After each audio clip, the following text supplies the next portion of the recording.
Hi friends, मैं जिगर शाह आपका स्वागत करता हूं मेरी यूट्यूब चैनल शेयर बाज़ार विज़न पे। दोस्तों, एक बार फिर से मिल रहे हैं, नेक्स्ट वीक की स्ट्रैटेजी को लेकर आए हैं। नेक्स्ट वीक में बाज़ार कैसा रहेगा अनुमान लगाने की कोशिश करेंगे। दोस्तों, हर वीक हम निफ्टी के लेवल्स लेकर आते हैं। निफ्टी कहाँ हमें दिख रहा है वो आपको बताने का प्रयत्न करते हैं और वो जजमेंट हम लेते हैं निफ्टी के ओपन इंटरेस्ट और कॉर्पोरेट की पोजीशन के हिसाब से।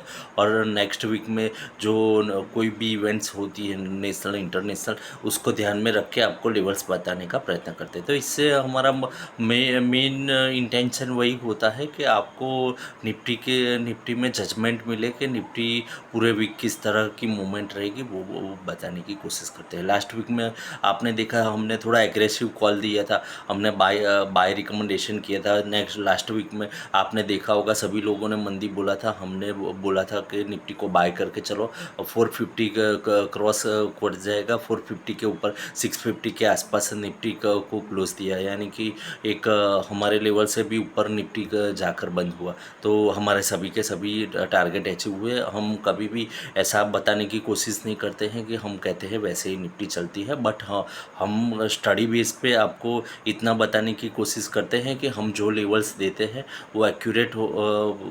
परसेंटेज पे आप देखोगे तो 80 to 85% एक्यूरेसी आती है। तो वो जो भी है वो डेटा एनालिसिस है। तो डेटा से हम उतना जज कर सकते हैं और इवेंट्स को हम स्टडी करके आपको बताते हैं। तो हमारा मेन इंटेंशन वही है।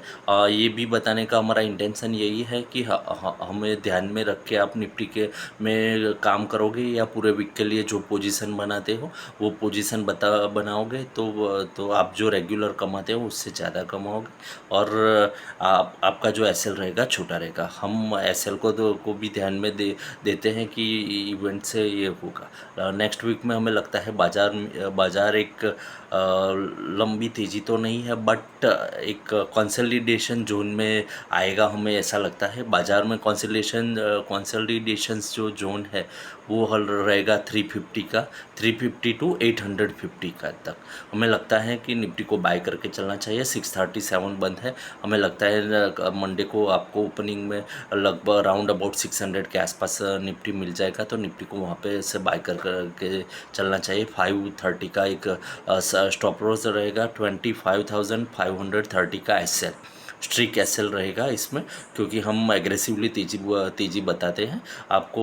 ऊपर में 680 का पहला टारगेट आएगा, 730 का दूसरा टारगेट आएगा और 830 का तीसरा टारगेट आएगा। और तीनों के तीनों टारगेट 850 तक हमें लगता है कि मार्केट जा सकता है। तो तेज़ी के जोन में आपको 830 to 850 के लेवल्स देखने को मिलेंगे। तो हमें लगता है कि बाज़ार एक स्टेडी जोन में आएगा।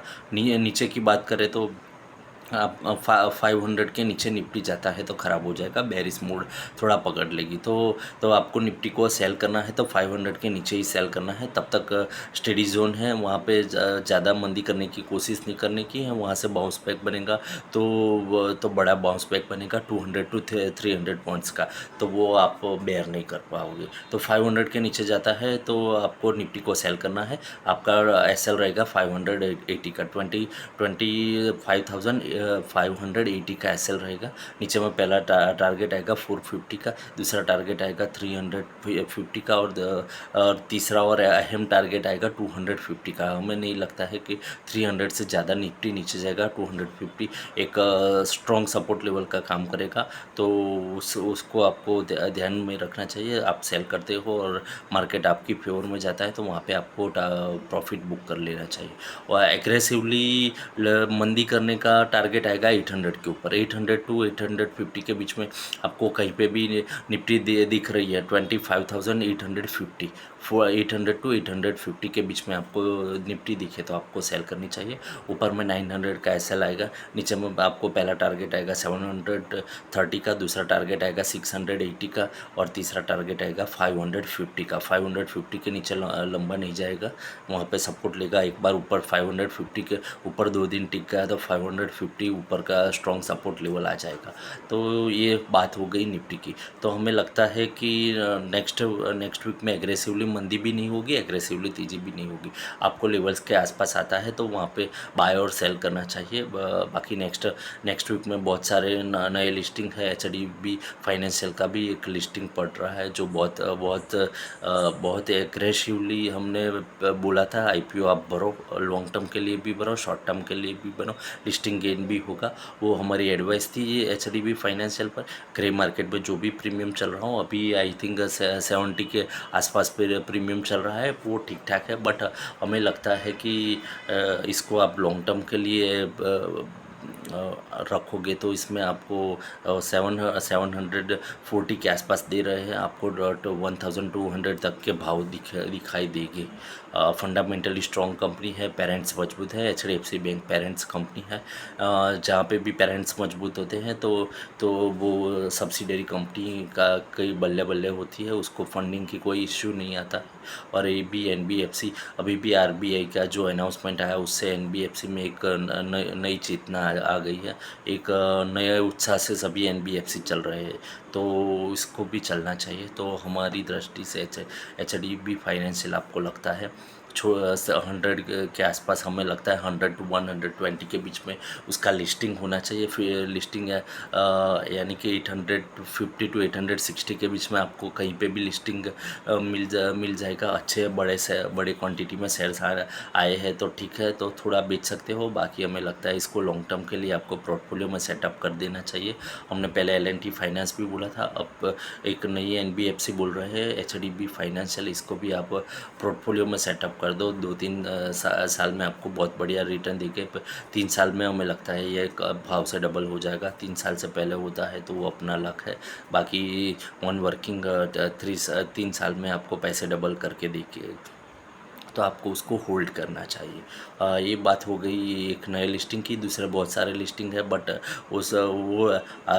छोटी कंपनी या जिसमें फंडामेंटल नहीं है, ओवर प्राइजिंग इशू है, उसमें हम दखल नहीं देते, उसमें हमें इंटरेस्ट भी नहीं है। हम वहाँ पे क्लाइंट को एडवाइस नहीं करते हैं कि आप सब्सक्राइब करो। तो जो बढ़िया है उसमें ही हम सब्सक्रिप्शन अभी दे रहे हैं क्योंकि मार्केट टॉप ऊपर है।